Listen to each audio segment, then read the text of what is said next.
Right, so once upon a time, in the heart of Kyoto, where centuries-old temples whispered the histories of peace, there was a guest house, a hotel, that took a loud and defiant stand against war crimes, and in doing so, caused an entire nation to rise up and wail victimhood. That is how the tale of the Wind Villa Hotel might have begun if penned by somebody like Hans Christian Andersen, but this is news, and hilarious news at that. The Wind Villa Hotel is much like many others of its kind, an otherwise unassuming accommodation for travellers seeking serenity in Japan's cultural capital. But what has set them apart, and had, as you might have guessed, got Israel crying foul, is that they introduced a policy whereby Israeli guests must sign a declaration affirming that they have never participated in war crimes. This declaration came into being in response to the International Criminal Court, the ICC, issuing arrest warrants for Israeli leaders over the war crimes they stand accused of overseeing their nation committing. Israel's role in the ongoing devastation in Gaza, a genocide as that is, has come under global scrutiny. The Wind Villa Hotel's policy is a grassroots bureaucratic jab against war crimes as defined by one of the world's highest courts, and it's got powerful people fuming, going all the way to the top of Israeli politics within Japan and beyond. Right, so the Wind Villa Hotel has come up with this declaration that guests coming from nations with leaderships accused of genocide have to sign in order to formally declare to the hotel that they themselves have never been involved in war crimes. So far, despite the growing international attention that this story is gaining, only 4 of its guests have ever had to sign this. 3 of them came from Israel, 1 from Russia, an ICC warrant having been issued, of course, for Vladimir Putin as well, and of course his actions going on in Ukraine. So the hotel isn't even singling Israel out particularly here. It just happens that most of the guests who have signed have come from there. Guests from nations whose leaders face accusations from the ICC are asked to affirm in writing that they have not personally participated in war crimes. The declaration they have to sign itself reads, "I have never been involved in any war crimes that violate international law and humanitarian law. I have never committed war crimes, including but not limited to attacks on civilians, children, women, etc., killing or mistreating those who have surrendered or been taken as prisoners of war, torture or inhumane treatment, sexual violence, forced displacement or looting, any other acts that fall under Article 8 of the Rome Statute of the International Criminal Court, the ICC. I have never planned, ordered, aided, abetted or incited war crimes, nor have I participated in such acts. I pledge to continue complying with international law and humanitarian law and never to engage in war crimes in any form." So this isn't a document that is singling out certain nations for discrimination here, which would be a violation of Japanese business protocols as it happens, but due to affiliations with militaries and military action currently under ICC scrutiny and accusation. For me, this is absolute genius. Consider for a moment the impact this document might have. It's not a government sanction, it's not a tribunal, it's a hotel. So you might be thinking, well, what is the effect going to be then? It's not going to go that far, is it? This is sure a nice protest, but what is it actually going to achieve? Well, what it has managed to do is something global diplomacy attempts have often completely failed to, and that is to directly confront individuals with the gravity of their nation's actions. And sure, it might have stayed a nice protest just for that, but because of Israel being how it is, and its leaders being how they are, it's grown beyond that. This story might have faded into a niche sentence amongst a random blog post if it weren't for Israel's over-the-top response to it. After one of the Israeli tourists who turned out to be a former combat medic in the IDF was asked to sign this declaration, he complained a bit about it, but ultimately he still signed it. However, he then took his story to Israeli outlet Ynet, and his indignation soon found ears in high places, it would appear, and soon the Israeli ambassador to Japan was hurling condemnations at the hotel. The ambassador demanded the Kyoto authorities take action, triggering an official investigation into whether the Wind Villa Hotel had violated Japan's hotel business laws by discriminating against Israel, as he clearly took it. But as I mentioned a moment ago, of course they hadn't. The hotel was not discriminating based on nationality, but on potential involvement in military atrocities. If a German or an American guest were affiliated with a military accused of war crimes, they too would be asked to sign for instance, and there are other nations on this list of guests who would be asked to sign their declarations too if they happen to book in at the hotel. Such nations that have been cited publicly include Burundi, the Central African Republic, Ethiopia, Mali, Myanmar, Palestine itself, Russia, Syria and Sudan. So despite the ambassador's protest, the logic at this little hotel is consistent. The hotel does not want to accommodate war criminals, and they are within their rights to ask if people coming from any of those countries happen to be that. Amid the sudden media firestorm they found themselves in, though, the Wynn Villa Hotel's owner took to social media to clarify this stance.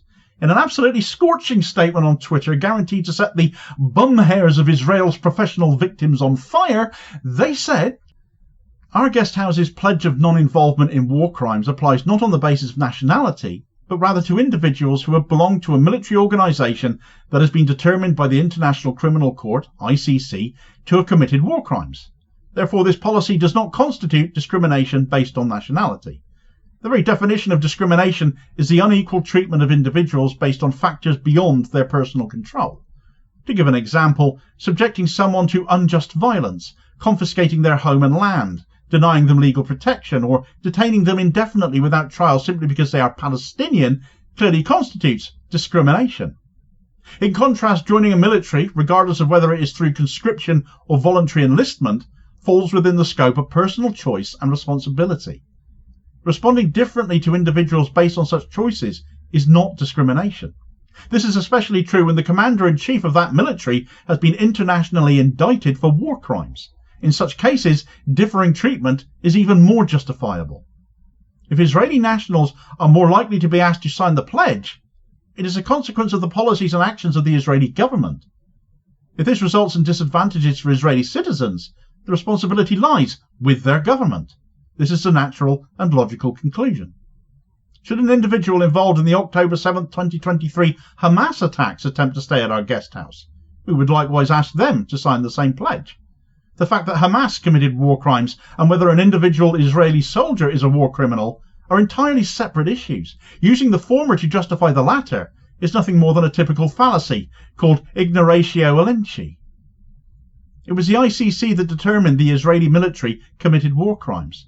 If there is disagreement with this, then it is the duty of Prime Minister Netanyahu and former Defence Minister Gallant, who have been issued arrest warrants, to appear before the ICC and assert their innocence in court. This is the appropriate course of action for those who claim to uphold international law. While we do not represent Japan or Kyoto, this is our personal and principled stance that, at the very least, we do not believe that those who disregard international law and humanitarian values are entitled to receive hospitality and respect. We sincerely hope that the day will come when we can wholeheartedly welcome Israeli guests. For that, we respectfully urge the Israeli government to immediately cease its disregard for international law and to adopt policies grounded in humanitarian principles. That's a big old Japanese slap to an awful lot of gibbering Israeli whining, I fancy. Ignoratio elenchi, incidentally, translates to ignoring refutation, or missing the point, basically, presenting an argument that draws a conclusion from something else that is completely irrelevant. For examples of that, just listen to pretty much every single answer to any media question ever put to Israel's go-to mouthpiece, David Mentzer. But they also cited the ICC warrants as justification too, reinforcing that their policy is grounded in international law, not political vendettas, and the owner has no intention of backing down over this either, despite pressure brought about as a result, no doubt, of the public squealing of some Israeli figures, and this fact that some sites such as Booking.com, which has blocked the hotel from its platform now, the Wynn Villa Hotel continues its policy. And Booking.com's move seems like an attempt to sideline the story in a sense, especially in light of much Israeli whining, but it's had the opposite effect. The Streisand effect is in full play here. By trying to suppress the hotel's actions, critics again have only given them a larger stage. Now, some have argued that asking average travellers to declare themselves innocent of war crimes is unreasonable, but this critique misses the point. Israeli guests may not feel they have done anything wrong. However, feelings don't define legality or morality. International norms and humanitarian law does. Participation in or tacit support of military actions that target civilians, destroy homes, decimate infrastructure, as has occurred in Gaza, are considered crimes by the ICC. So this dissonance between personal belief and international law is what makes the Wynn Villa Hotel's approach so provocative and effective, and which has won it the attention it has got. It forces a moment of self-reflection. Are you, for instance, willing to say in writing that you've never aided in or supported crimes against humanity? Because if the answer is no, then perhaps the issue is not with the hotel but with your own conscience. And forcing Israelis to face that appears to be shocking some of them. The Windvilla Hotel's declaration represents a novel form of indirect protest. It doesn't require blocking of roads, it doesn't require the burning of flags, it doesn't require chanting, it doesn't wave placards. It uses bureaucratic procedure, a sign-in form, as its method of resistance. So clever. In doing so, it forces confrontation with uncomfortable truths. And this is a model that could so easily be replicated by businesses worldwide and would win them massive plaudits, I believe, I'm sure.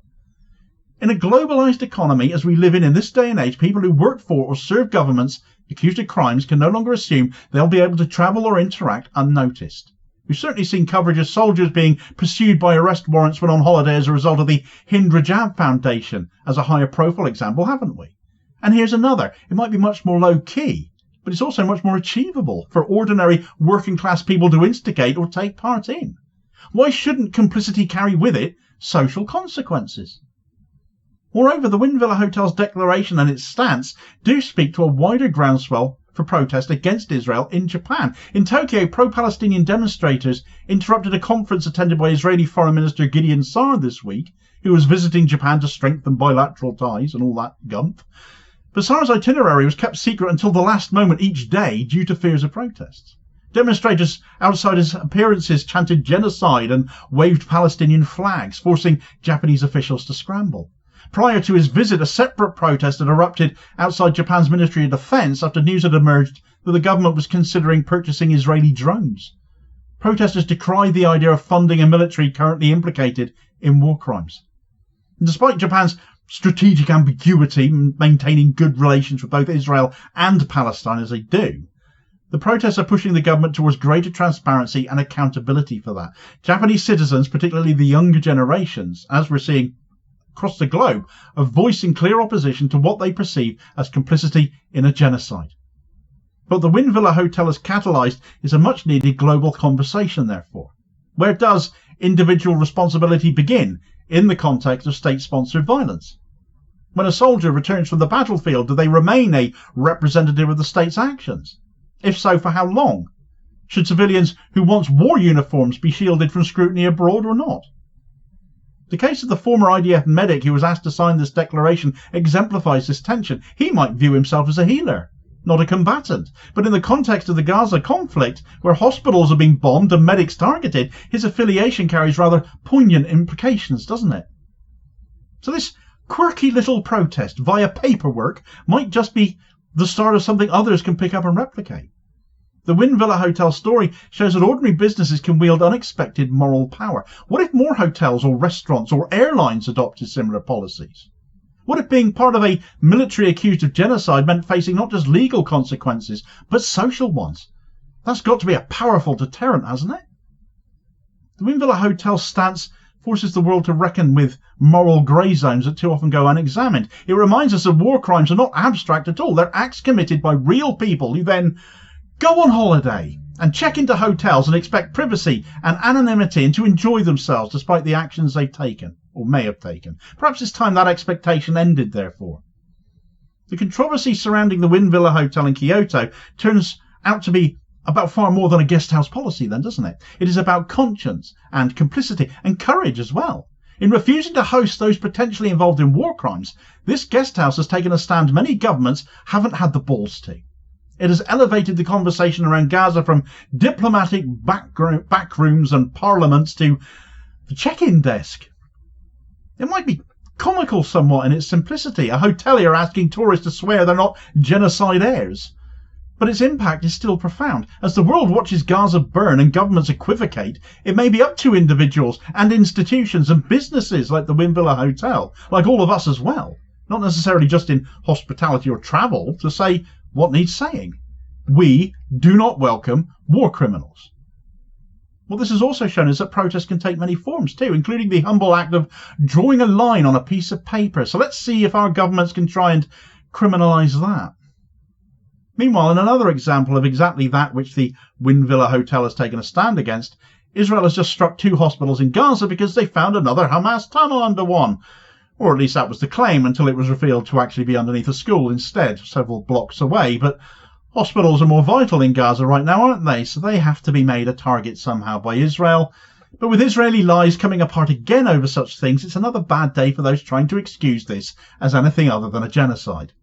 Check out all the details of that story in this video recommendation here as your suggested next watch. Please do also hit like, share and subscribe if you haven't already done so as to ensure you don't miss out on all new daily content, sort of spreading the word and helping to support the channel at the same time, which is very much appreciated, holding power to account for ordinary working class people, and I will hopefully catch you on the next video. Cheers folks.